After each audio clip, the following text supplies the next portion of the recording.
because he was stood there, I was testing it, and he was stood there just going goo goo goo. Good pass, wouldn't you? Do a drink? Yeah, let's have a cup of tea. Hello.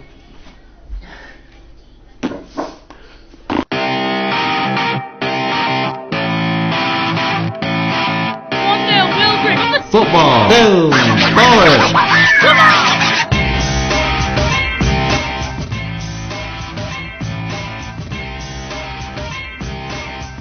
Yeah, welcome to yet another episode of FFB with me, AJ Rhodes and Jake Doyle. This time, Jake will be pitching us something like a harmonica in film set somewhere like Philadelphia. He'll take us. And that's changed that. Alright, you did say that. Yeah, so this instruction is void. Although that's kind of what it is like. He'll still be taking us through Champions League semi-finals. Yep. Yeah. And once again, trying to challenge me with some trivia. I'll be doing a review of the 80s classic, talking about my favourite managers, and presenting more grievances that I feel need to be relegated from everyday life. Yeah. All here on the podcast And that is actually still going. Arsene Wenger out. Football, film, bollocks. Breaking news from this week. I need to do my wrestling nicknames. People's Brexit. People's Brexit. The People's Brexit is my wrestling nickname. I'll get some nicknames for that next time. That's some finishes. obviously The Rock. Do you want to talk about what it was last week? Latino Chili Heat. Latino Chili Heat, where have you ever got some So, moves for? well, I thought the entrance music, a bit of mariachi music to come out with, obviously drinking a Corona, the stereotypical Mexican beer. Lowrider? On a lowrider, maybe on a lawnmower. The finishers would be Nacho Time, which would just be a straight up DDT. Oh, is that a play on Not Your Time? Yeah. And then pepper spray, where you blow hot nacho dust in your opponent's face. These are all like Tajiri's mix. Yeah, I was watching one of his matches yesterday, believe it or not. He did that and it looked like blood coming out of his mouth. Yeah. Yeah, these are all pretty racist, but they're all things that have happened. They're all likely to happen again. Lawnmowers, lowriders. Yeah, beers. They hate Mexicans, is what we'll try to say. Just cultural appropriation. Yeah. Well, go ahead, because by that noise, you'll probably be able to tell that we're a 3 Men and a Baby podcast this week. It's like that film Rampage that's out in cinemas. Yeah, so Arsene Wenger has finally decided that he will manage Arsenal no more. Yeah, about time. Probably about 3 years too late, I'd say. Yeah, it was overdue. It is still sad. It was still kind of a shock. If there's any managerial changes that can actually be a shock anymore, I guess that's one of them. Because you thought, in a way, it's never going to happen until he dies. Until he gets them relegated or he needs to retire for health reasons or something like that. Yeah. Well, 22 years ago, they're the second longest in Premier League history. I mean, Dario Gradi at Crew was there a bit longer than Wenger and a bit less than Ferguson. Yeah. But yeah, it's still. I was reading that there was maybe one or two foreign managers before him, and then obviously since. Yeah. Like, hundreds. Yeah, exactly. The first foreign manager to win the Premier League. What sort of impact do you think he made? Because I've seen this morning in a piece in the Guardian, I think, people comparing him to like Matt Busby and Bill Shankly, managers who revolutionary. Yeah, changed a club and established success at a club. Oh, I think he changed football here in terms of training and diets. I've seen a lot of people discuss But on the impact he's left on Arsenal, do you think now they'll be still a successful club who are capable of winning things every season? Well, they were that. There was between, was it 90 or 91 where they won the league, or 89 when George Graham took them to the title. In between George Graham and Arsene Wenger, yeah, they were a mid-table team. So, but I think they've built, because of Wenger's impact of moving them to a 60,000 seat stadium. Yeah. Getting them to a Champions League final. I think they've gone beyond that, and they've sort of solidified the status as definitely top 6. Yeah, I think so. I think it is. I think they'll always expect success now, and they've built that base, like the massive stadium, financially set up. Not as much as other teams are, but still.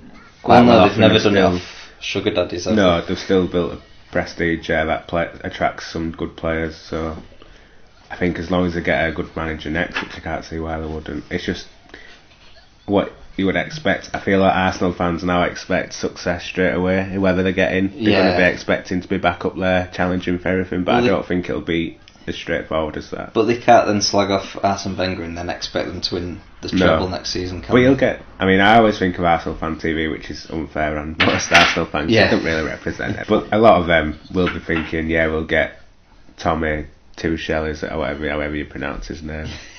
Thomas Tuchel. I thought you were about Tommy Shelby from Peaky Blinders, or the Peaky Gooners. You'll get him, or you'll get Patrick Vieira, and it'll just be instant success. It might be on some scale, but not. Carlo Ancelotti's admitted his interest in the job as well, so he's not got a job, so they'd have to buy out any contract. Carlo Ancelotti's probably a more sensible choice. One of the most successful managers. Vieira's a risk, but obviously you've got the appeal because of him. I heard someone say Mikel Arteta would be a good choice as manager. Yeah. Man City assistant that'd manager. Be sensible as well. And he was one of the leaders when they were getting really shit. Because he came in, the last game before they signed Arteta was the 8-2 at Old Trafford. Yeah. I haven't heard anyone talk about Julian Nagelsmann. No. The Hoffenheim manager, who's taken them, he's 30 years old, taken them from almost a relegation fight to Champions League, maybe in successive seasons. So, and Hoffenheim are a tiny club, in the grand scheme of things. But he has got a contract up to 2021, so maybe. But do you want someone who's managed a tiny club to go into what is a lot compared to Hoffenheim? It's massive.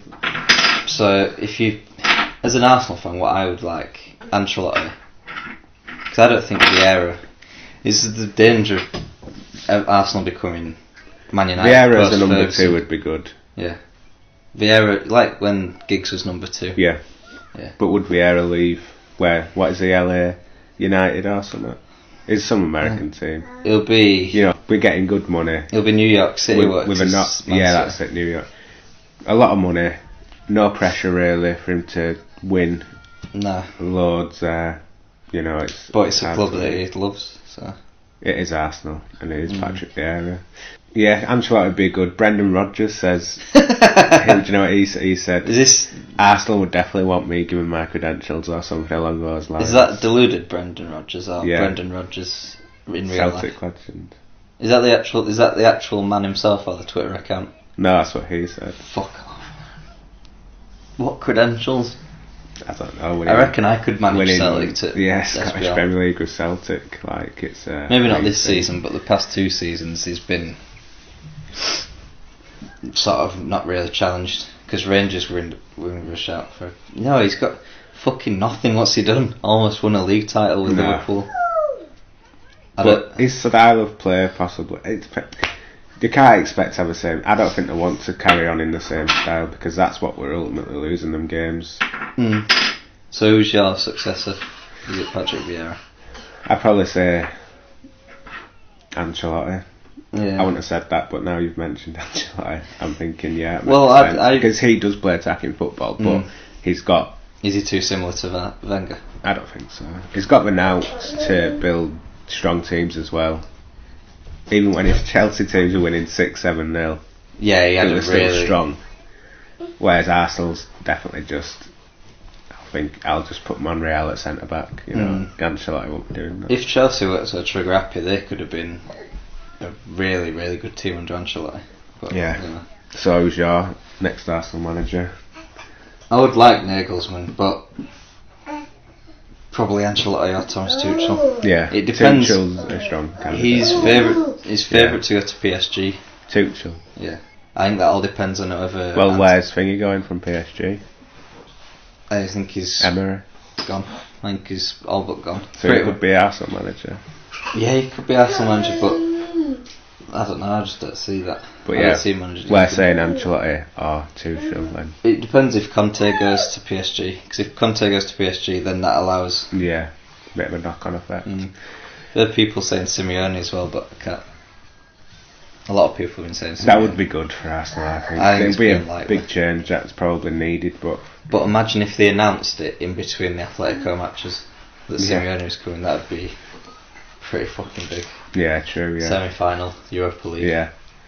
Moving on to semi-finals. Semi-finals. Tell me about who's going to win the Champions League semi-finals. And can I just say, the hot balls conspiracy from the last episode. Proven wrong. Proven right. How's it proven right? Because now we'll get a big team in the final, and they'll get an underdog in the final. But And that's what suits. people wanted. But that's what people were getting on the Roma train, on the Liverpool train. Two teams who To Lime Street. who are historical and haven't been that close to something so big in a while.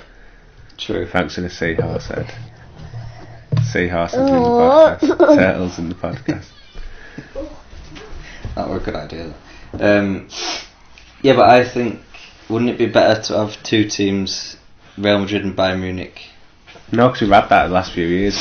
Not in a final, we haven't. We hadn't had Real Madrid, Bayern Munich, but we pretty much have every other combination. With Barcelona, yeah. You know, we don't get the finals of Liverpool, Milan anymore, that sort of thing. Yeah, I guess Liverpool, but they don't have as much. I suppose the last one where there was a slight underdog was Madrid versus Atletico Madrid. They've had that a couple of times if you're going to say it's that's boxed and right. that. Yeah, but I think, hot balls conspiracy fits well. Yeah. But yeah, who's going to win the Champions League semi-finals and Jake? Well, according to my son, Bayern Munich. What, the whole thing? Bayern Munich, yeah. There you go, yeah. Bayern Munich. So I laid out, he's got all the Teletubbies. He knows we're talking about it, not Twitter. We've got the Teletubbies, and I lined them up, and I assigned them a team. And Dipsy was Bayern Munich. He flirted with all of them and then put Dipsy's foot in his mouth, so there you go. If that's not confirmation, I don't know what is. I'm not sure if it'll come. I think I was going to say it would come from that semi-final, but then again, Liverpool, if they beat Roma, they can win any one-off match, I think, against anybody. Whereas Roma, I'm not so convinced. Yeah, you can't see Roma doing it. If they nullify Salah, well, they should have some idea because that's where they used to play. But maybe I've got some statistics for you in terms of success rate from the semi-finals. Right.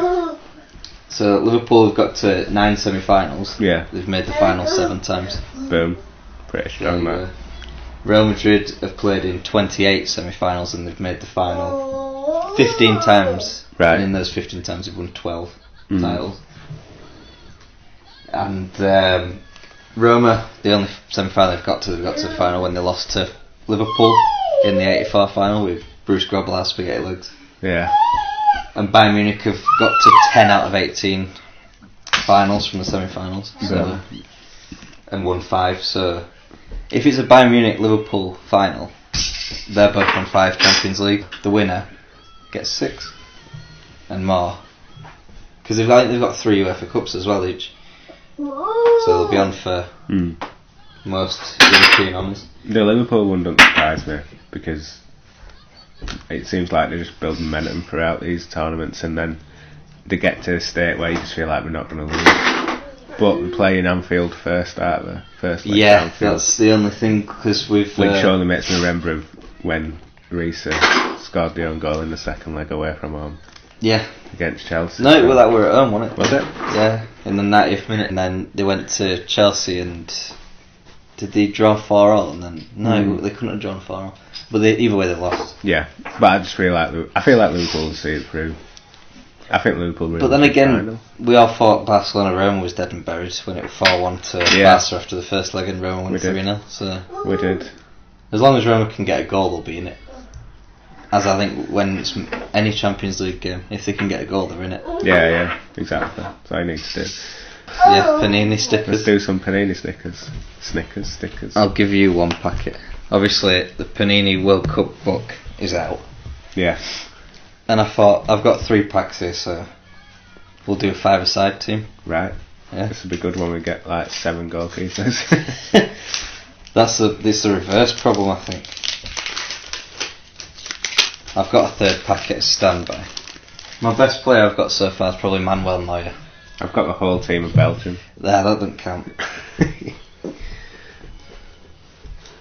Al Hassani. I've literally got all of these but one recently. And I've got the Luzhniki Stadium. I think you need the extra pack more than I do. You only get 4 in a pack? 5. Where's my 5th?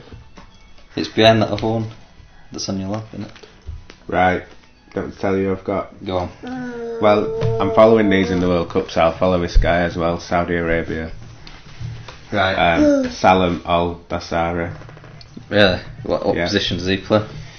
What colour's he got on the sticker? Orange. I think he might be midfielder then. Yeah. Plays for Villarreal. Plays for Villarreal? Yeah. Jesus. Ryan Bertrand. Ryan Bertrand. Yeah. And Jalal Hassani, who plays for Iran. And he's red. Is that a striker? And that's defence, isn't it? Defence, yeah. So you need another pack because you've got, what was it? The whole Belgium team. The whole team of Belgium and the Luzhniki. So you've won then if you've got a Belgium team. So mine is quite not that great. Robin Olsen, Swedish goalkeeper, plays for Copenhagen. At the back I've got Sergio Ramos. Nice.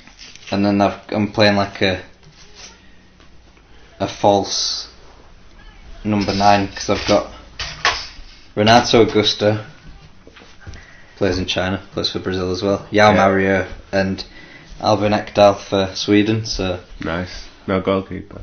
Robin Olsen. Oh yeah. I want my Swedish combination. I've got another Saudi Arabian. Saudi. I've got a decent players there actually. So I've got Yasser Al Shirani from Saudi Arabia, another defender, and then I've got Fedor Smolov, the Russian, who is a midfielder, or is green striker. Greenish striker. Yeah. Then I've got Hector Moreno. Fucking leg breaker himself. And then Thomas Vermaelen. So I've got a solid defence. You've got Thomas Vermaelen twice then, both in the Belgium team and in the.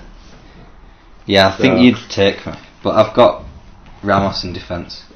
He'd probably get sent off. So. I'll have a back 4 of Moreno, Vermaelen, Hosseini and Bertrand, and then Salam Dassari.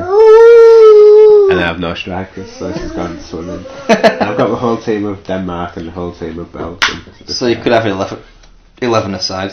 Yeah. At the Luzhniki Stadium. Can make it a back 5 if I want to. I look forward to sticking that in my book. Are you going to get them all? Is that the point? Are you going to? No, because I read an article where it apparently, on average, will cost about 700 quid to fill it. How much is a pack these days? 80p for 5 stickers. Jesus. It's obscene. It's a 30 thing, isn't it? Yeah. But Brit gets 20% off at game, this helmet game. Oh yeah. Which is weird. Along with Yu-Gi-Oh cards. Do you want to know what England players I've got? Go on then. I've got a good.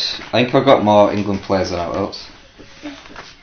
Right, I've got the full team. Sticker. Joe Hart, Eric Dyer, Harry Kane, and Marcus Rashford. Nice. That would and be. you got Bertrand now. And I've got Bertrand, so there's your England 5-a-side team. Right, shall I move on to my best managers? Best managers, go for it. So these isn't necessarily based on what they've won. It's just those who have brought colour to the beautiful game and make it about more than kicking a ball about. So the first one is Mick McCarthy. You bastard. Who obviously recently left Ipswich after winning a game. Just felt like he had enough, didn't he, really? Yeah, what's that? Because I checked the table in the 12th. They're not going to get playoffs because I think they're at the top of a mid-table group. But why did he leave? Because they booed his decision to bring a player off. So he just left. So then he thought, fuck you all. Didn't he leave mid-press conference? Mid-press conference? Yeah, he said in the press conference that he was going to leave, and then he said in the interview, this is it, I'm going. But yeah, that kind of sums up why I think he's one of the best. And also 2 videos Right, that are probably the best videos of all time, the Careless Whisper video and getting scared by nothing. the one where he shits himself over note. But apart from that, he's a good manager, he's a solid manager. Well, if you think solid manager, right, so Sunderland, he got relegated. Yeah. Wolves, they were on the brink of relegation, lost 5-1 at home to Nemesis West Brom. Terry Connor, is it Terry Connor? Yeah. Or Tony Connor? Terry, I think. Terry. Big Terry. Big T. Then got them relegated after not winning the game. So I don't know if he's a good champion. He's like Neil Warnock, he's a good championship manager. I think he Been at Ipswich forever then, now, hasn't he? But the only teams he's managed in the Premier League have been hard sort of teams and not very stable teams. Yeah, he's not going to get the Everton job or the Yeah, but Man he could City do a job, good is he? job, is what I'm saying. Give him the Arsenal job. Could you imagine? So you know a lot of people talking about Pardew getting the Arsenal job. Yeah, he might apply. Right. Destroy an exit. It's just speculative. I think Arsene Wenger's done that last 5 years, hasn't he? Destroy an exit. But from the odd FA Cup. The biggest destroy an exit Well, of all time. Is Alan Pardew on your list? No, he isn't. Next on my list That's a is surprise. Sir Neil Warnock. Somebody Somebody who does what he back. wants, says what he wants, a huge opponent to the way the game has gone in terms of money, and has battled with big spenders Wolves all season. There's a documentary of Warnock where he's managing at Sheffield and he's giving a young Phil Figielka Jagielka a bollocking at half time. Yeah, looks shit scared, doesn't he? He does. I think he's a good manager. He's a dying breed. Him and Mick McCarthy are probably a dying breed. Some might say that's a good thing though. I don't think it's a good thing. I think they're British football, English football, and it's part of it what's dying is well, No, they are dying out. But I thought Neil Warnock, I thought he was all but retired because he was settling into Sky. Well, yeah. I loved how he told Nuno. Esperanto. Yeah, told him to fuck off 6 times on a live broadcast. Yeah, but I think everyone would have done that, to be fair. Yeah. Well, I think it was just pushed him frustration behind because him. he'd missed 2 stupid penalties Yeah. in stoppage time. But yeah, Yeah. I don't know. They're not in the top 2 anymore after last night. No, it's all up in the air. Fulham dicked Millwall 3-0. I think Yeah. they'll go up. I think Cardiff might bottle it. You reckon? Whoever finishes that. third usually never gets promoted. If they've bottled it, they never go up through the playoffs. It's usually either 5th or 6th. And obviously the other one who deserves to stand alongside Mick McCarthy and This Neil is your Warnock best managers list. Is this is, just your favourite managers? Sir Alex Ferguson. Yeah. Oh yeah. I don't need to say much about that, but gets a lot out of very little sometimes, getting performances out of Tom Cleverley and Anderson. Well, I've been looking at a couple of team sheets from back in the day where we've played 7 defenders against Arsenal and they won 2-0. Exactly. Fabio and Raphael in centre mid, that one. I think it's Fabio and John O'Shea in centre mid. Yeah. Raphael on left wing. Not right wing, it's just obscene. And the one where he plays Fletcher and Carrick At centre back. at centre back and they beat Wolfsburg, featuring your boy Bebe that game. Good performance that when Carrick nearly became a centre back forever, I would say. Yeah, oh yeah. On the continent it could have been a great centre back, Carrick, but I think he'd have done. Yeah, he could have done what Mascherano does Yeah. at Barca and Argentina, play centre back. yeah, so that's my best 3 honourable mentions: Ian Holloway, Phil Brown, and Phil Brown. Are these just? Arsene Wenger. Was that added in last That minute? was a late addition. Why Yes, he has Phil been. Brown? Just another character. Because he took him out and did the Yeah. little finger waggling at the Etihad. Yeah, they're all. We haven't spoken about Phil Brown for a while, have we? What do you think he's doing this morning? He's doing booking a holiday to Benidorm. Yeah. To leave tomorrow. To get away from her indoors. Yeah. Yeah, the enemy. Where he'll drink cheap Cruzcampo. Cruzcampo. He'll be drinking Cruzcampo by the gallon. Do you want a picture Phil to me? Yeah. So this is stemming from your mistaken identity a couple of weeks back. Alright, Lawrence. So I've got No, it's an all-star cast. I've got Daniel Kaluuya, Samuel Jackson, Morgan Freeman, Lawrence Fishburne, Forrest Whitaker, Booker T, and your man from Bad Santa, the dwarf. Yeah. Yeah. So they play Martin Little, which is a combination of Martin Luther King and Malcolm X's real surname. So, at different times in his life. Right. So it's a bit like Moonlight. No. Yeah, it's the oppression faced with black people in deep South America. It's in the same vein as My Scientology movie, where they'll have documentary parts and then they'll do some acting. So why at what some point is he a dwarf? Midget dwarf? No, that's when he's a kid. Right. Yeah. So it's Get Out meets Black Panther meets White Men Can't Jump meets Do the Right Thing meets Moonlight.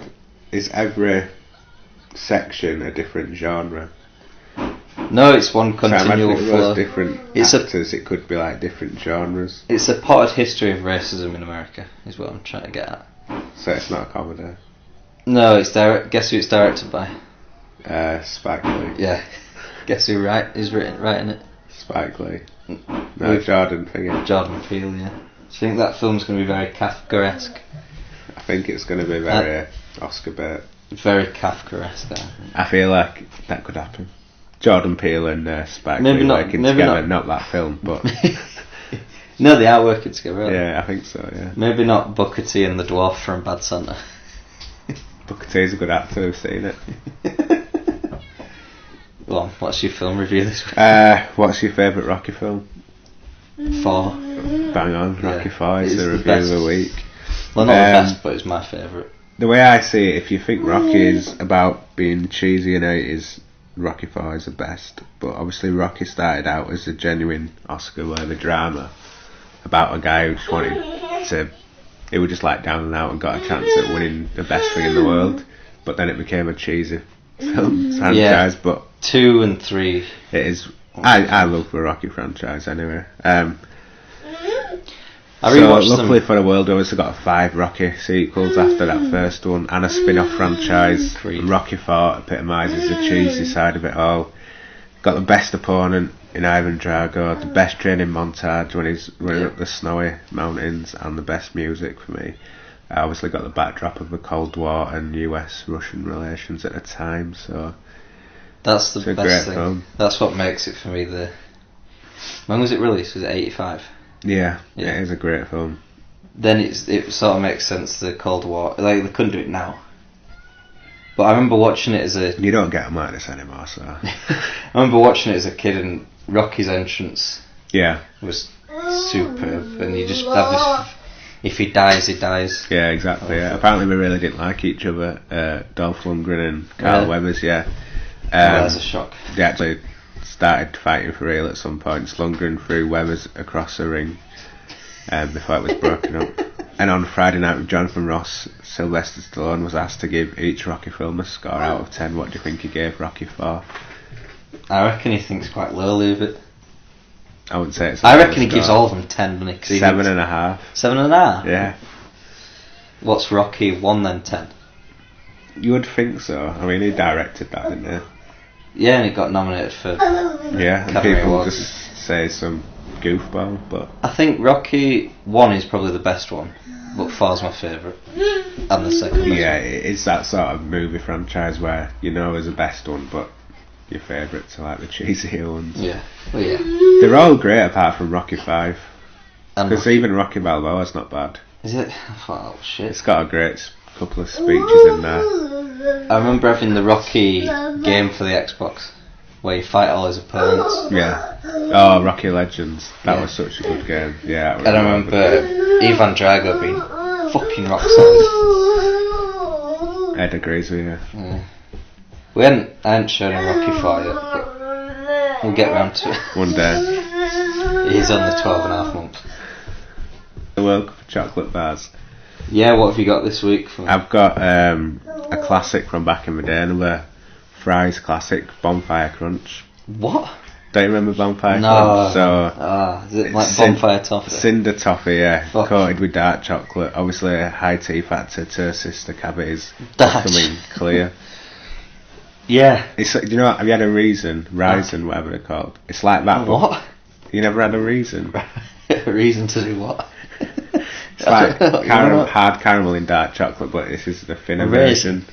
No, a Raisin. R-I-E-S-E-N. Resin? I don't know what you're on about. I've never heard of that or this phrase. Bonfire Crunch. I don't like cinder. It's still about, but it's hard. It's hard. Is it's it? like it's hard to find. It's more of a vintage sweet that you might see in an older sweet shop.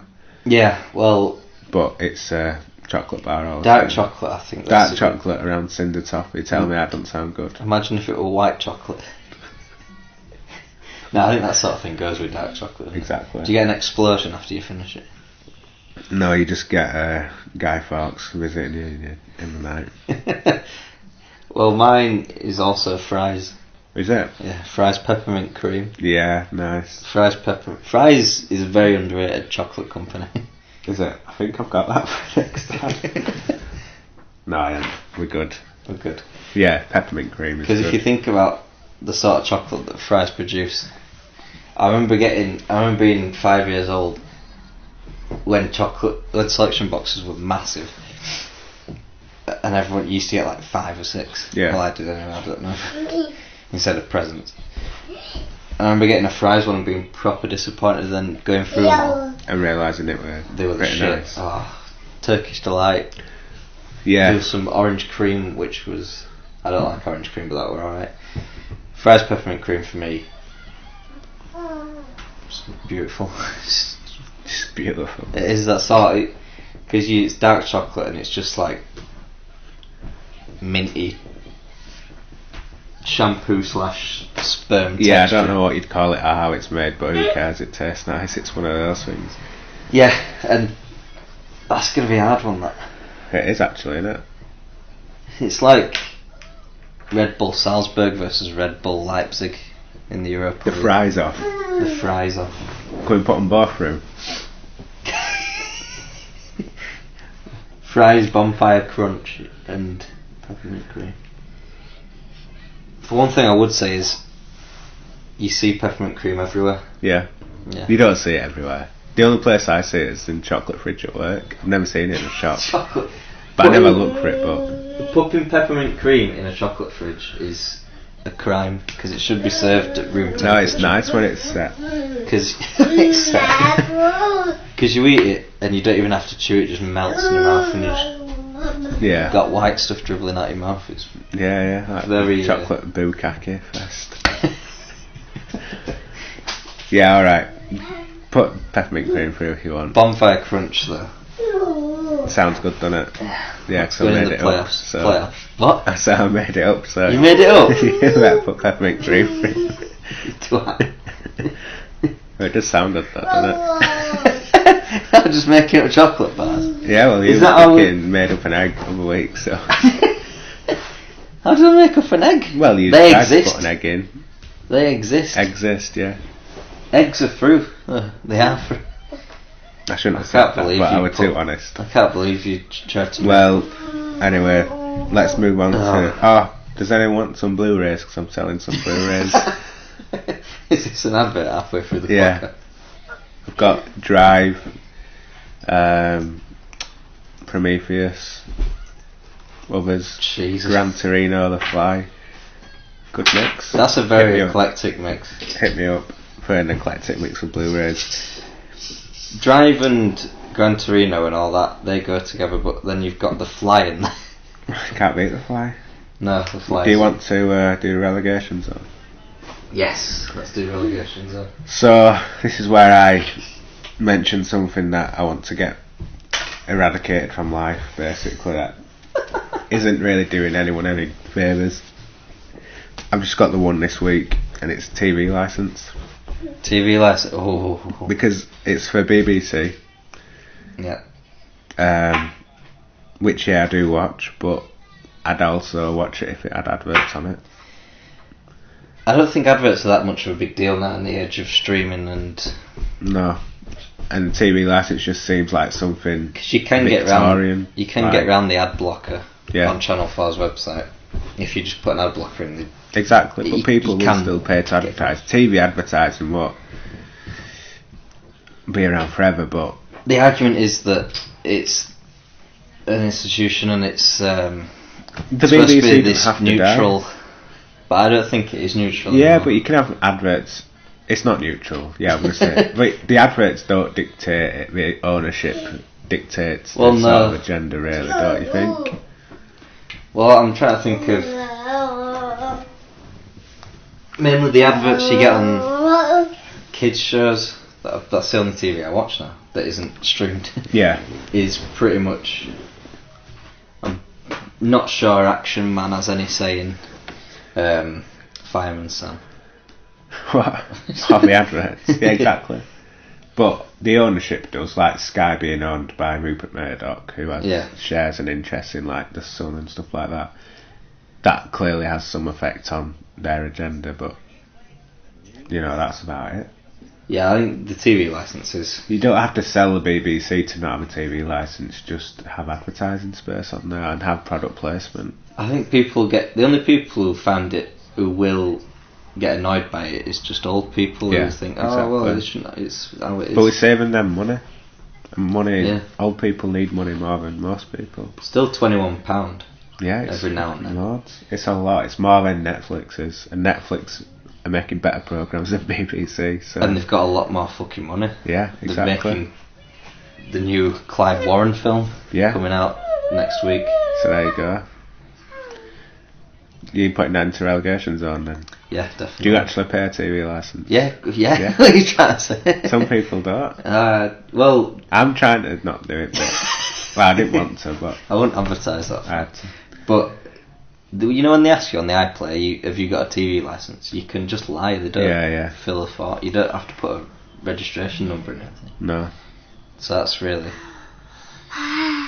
Because there must be like students who don't have a TV licence but are definitely watching iPlayer. Well, back at the golf club in Harrogate, we didn't have a TV licence. Well, the golf club will have had one, I would have thought. But we weren't allowed to buy a TV licence because they already had it, so it would be pointless. Right, there you go. Put it into the relegation zone. And then I've got another new feature. Have you? Yeah. Go on then. Lizard's Lair. So, you've got this wrong. What do you think this is? Ike Industries or Ike Enterprises, David Icke. No, it's nothing to do with David Icke. Is it? It's not? I'm going to pitch an invention or business to you. Oh, for fuck, Dragon's Den. Ah, come on. So this one's food virtual reality, where I'm kind of sick of getting cravings for shit food and giving into them because I have no willpower. Like Quavers and like big old Greg's baguettes and really pasta and then. I once made one of those hungover when I worked at Greg's, and I didn't want them anymore. Stunk. Oh. So this is a system where you take a pill and get that satisfaction, but obviously you don't have the calories and guilt because you've not actually eaten anything. You just get the feeling. Have you watched? There's this film out called Charlie and the Chocolate Factory. No. It does that. No, it don't. You get your free meals. Yeah, but that turns you into a blueberry. No, who wants to have that?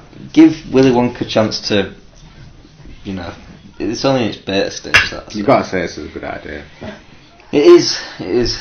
But I think... We have problems with obesity. Instead of funding, But people are still going to eat the shit. Operations and classes where we tell people what's healthy and what's not, which really isn't a good use of anyone's money because people should already know that. Just give them a pill. People are still going to eat it though. Yeah. How much are these pills going to cost? I don't know. I haven't thought about the costs, but. Oh well, how much percentage do you want for how much am I putting in? Or is it not? I just want it to exist in the world. I think it'd work better if it filled you up. It will. It'll give you the feeling of feeling full as well. But that's dangerous because you feel full, but you're not full. Oh yeah, and then you don't eat. Yeah, and then you don't eat. You're not going to die though. Just have one when you need it.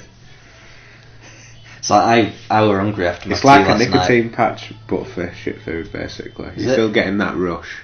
Can you get it without the tart and the? Can you get healthy versions? Can you get healthy versions? Don't you think that's weird how we just got a fast food thing through the door? I don't know if it is fast food, you might just be being racist. Freaky if it is. Why am I being racist? Most things that get pushed through your door which aren't post are... Alright, I'm wrong. Whoa. Have you seen what it is? It's a charity bag. It's a charity for sick children. Alright. So I was a bit wrong. No, you were a bit wrong. Every sixth child needs a smile.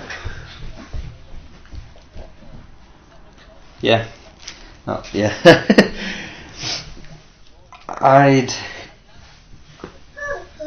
prefer it like the Willy Wonka style. Yeah. You'd have it and it'd feel like a meal and it'd fill you up. This is what I'm saying. No, but you're having the illusion of filling for someone up, and then that's dangerous. Well, I don't think that could get past provide the you governing bodies. the nutrients which aren't related to that food. I guess you could make it to have vital vitamins, Like a supplement. Yeah, Right. but taste like KFC. I don't know. It's not. I'm not gonna make it, but it's nice. You've just got the ideas and you're kicking back whilst the other three engineers make. We made nicotine patches and that worked. I think the next thing after conquering smoking is getting rid of the fast food industry. No, you can't get rid of the fast food industry. But because Burger King's chicken nuggets and McDonald's chicken nuggets, Yeah.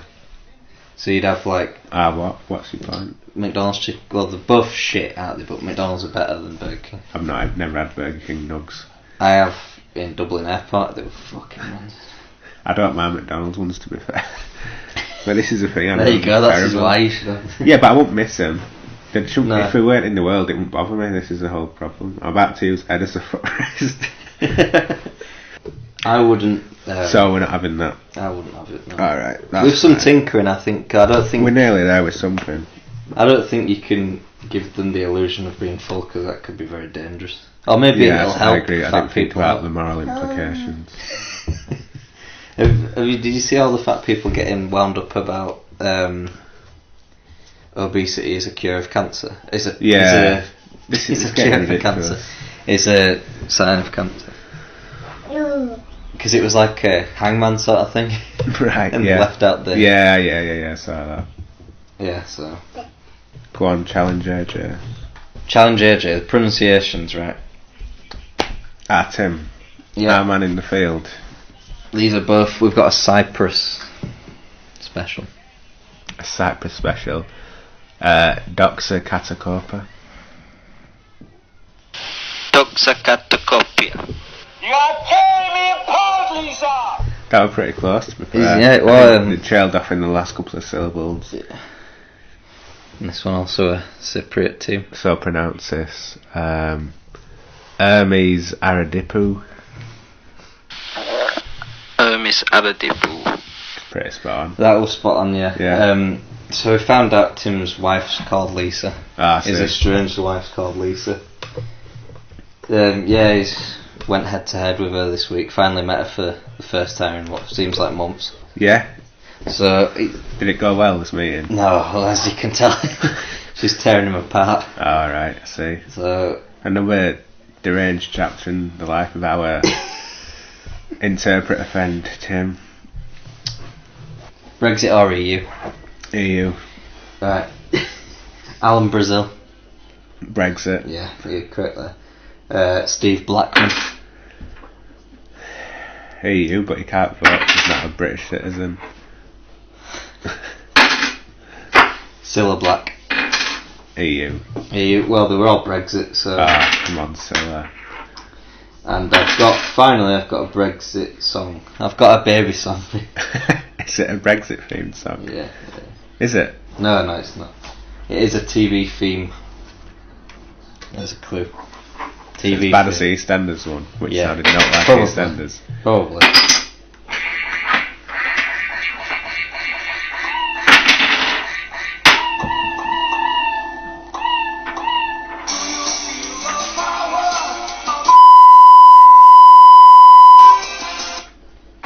What do you think that was? I have no idea. Can I get a clue? Even with the end bit? No.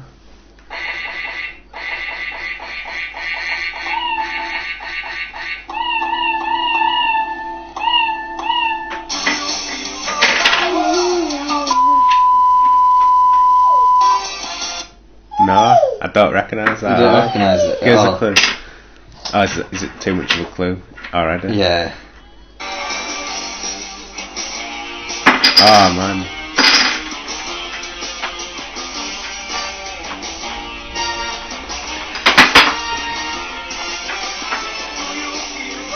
It's getting worse at these.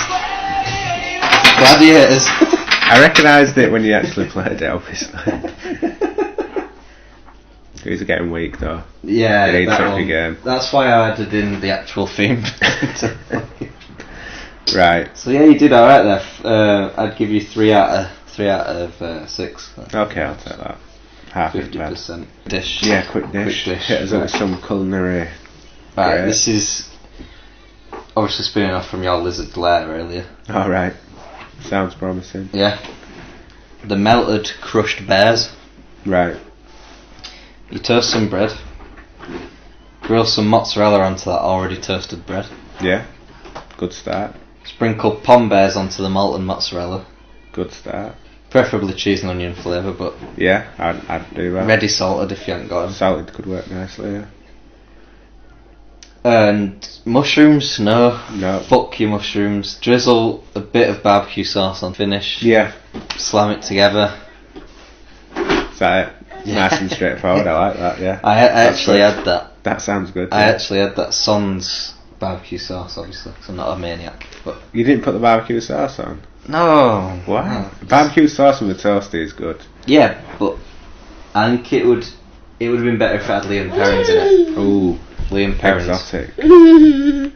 Getting very Exotic excited. Worcestershire. Well, I know, but it'd be exotic today, wouldn't it? It's not very, Right, exotic conspiracy corner. corner. It's a bit different this week, as in I've made this up myself from recent experience. Oh, just like your World Cup chocolate bar.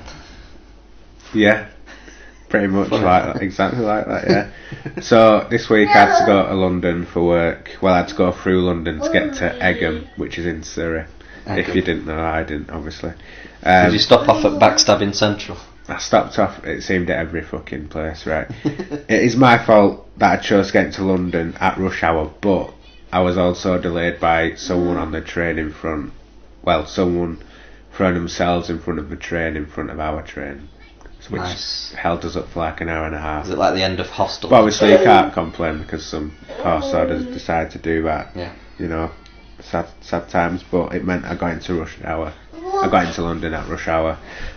Jesus, isn't every hour? So rush hour? I thought, well, I know, pretty much. I thought I'll go Compared to to up here.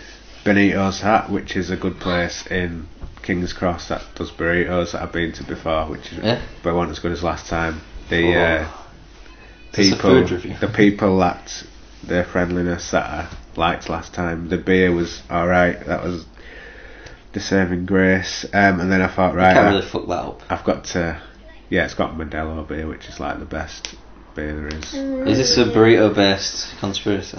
No, I'm just lingering too much on the Benito's Hat. Anyway, I'd still recommend it.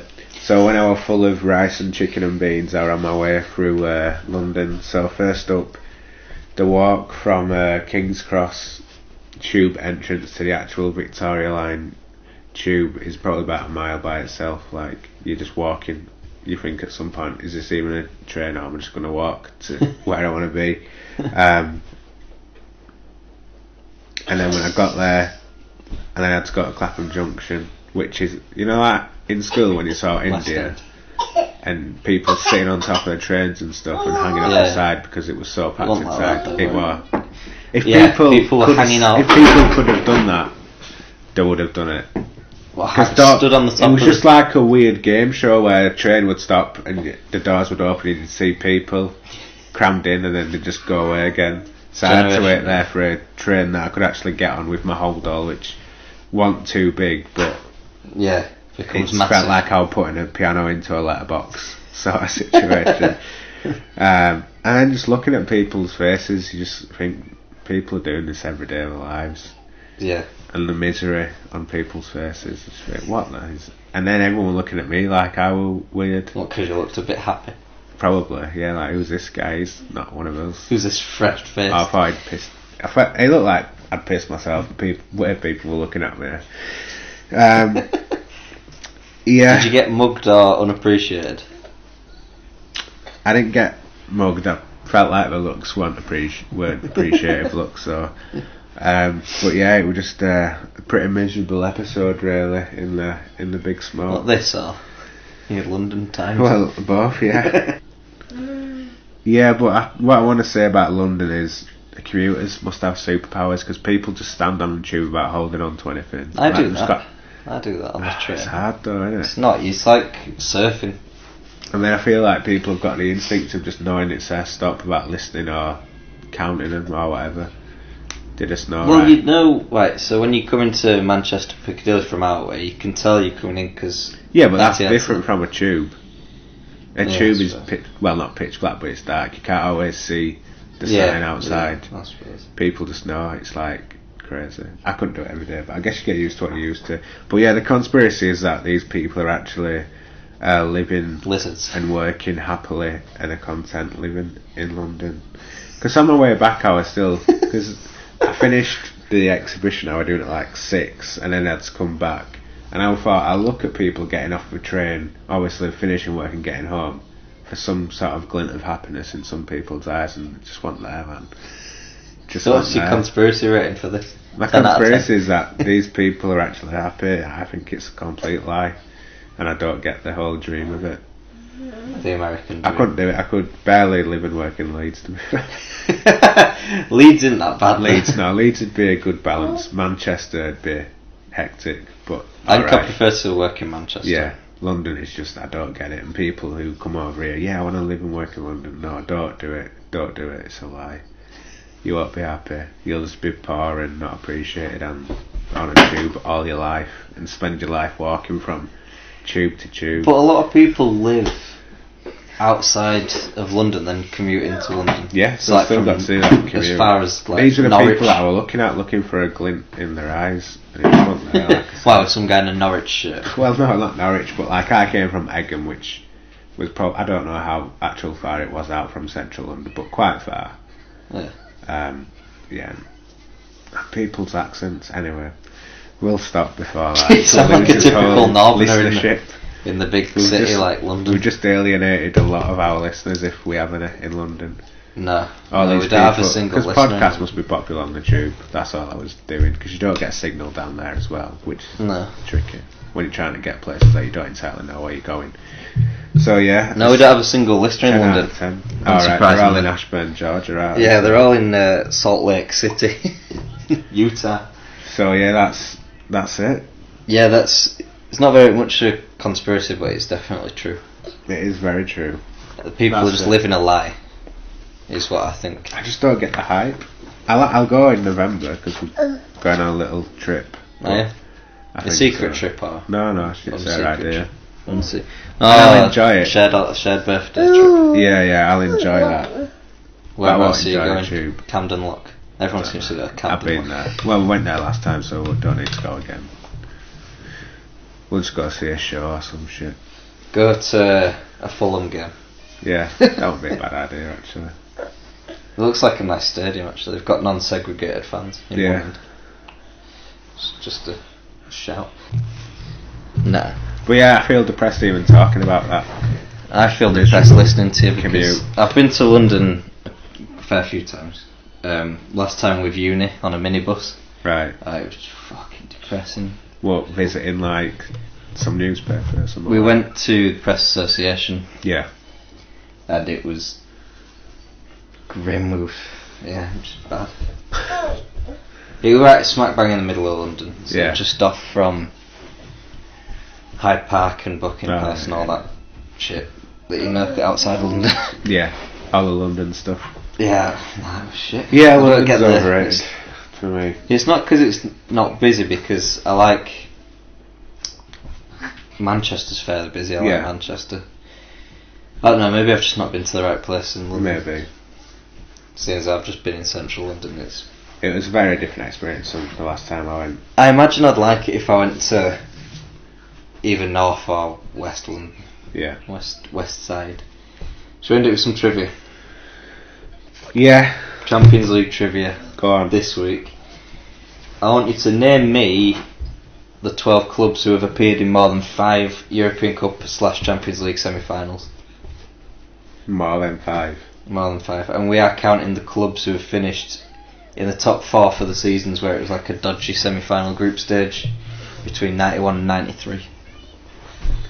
So is this just Champions League? Just since it was invented in 1955. Right. Roma. No, just one. What? Oh, 5 or more. What? Semi-finals. I really never listened to the question. Man United. Yeah, Man United. Liverpool. Atletico Madrid. Yep, 6 semi-finals just. Bayern Munich. Real Madrid. Barcelona. Semi-finals. Borussia Dortmund. No, not Borussia Dortmund. Bayer Leverkusen. Not Bayer Leverkusen. Sevilla. Not Sevilla. Juventus, yep. 5. Inter Milan. Yep. AC Milan. Yep. 3 more to get. In total, all of them? Yeah, 3 more. Oh, There's another English team in there. English. Yep. Arsenal. No. Chelsea. Yep. These two, the last 2 are more historic. What countries? Portugal and Netherlands. Benfica. Yep. Ajax. Yep. Boom. And then English teams who have reached semi-final include Leeds 3 times, back in the 70s. Arsenal and Nottingham Forest twice. Yeah. Not all Leeds ones were in the 70s though. One in 2001, yeah. Rio Ferdinand captain at Bernabeu. Yeah. Yeah, so. And then Tottenham, Derby, Aston Villa and Man City once each. Boom. Good episode. Kiss Kiss Bang Bang.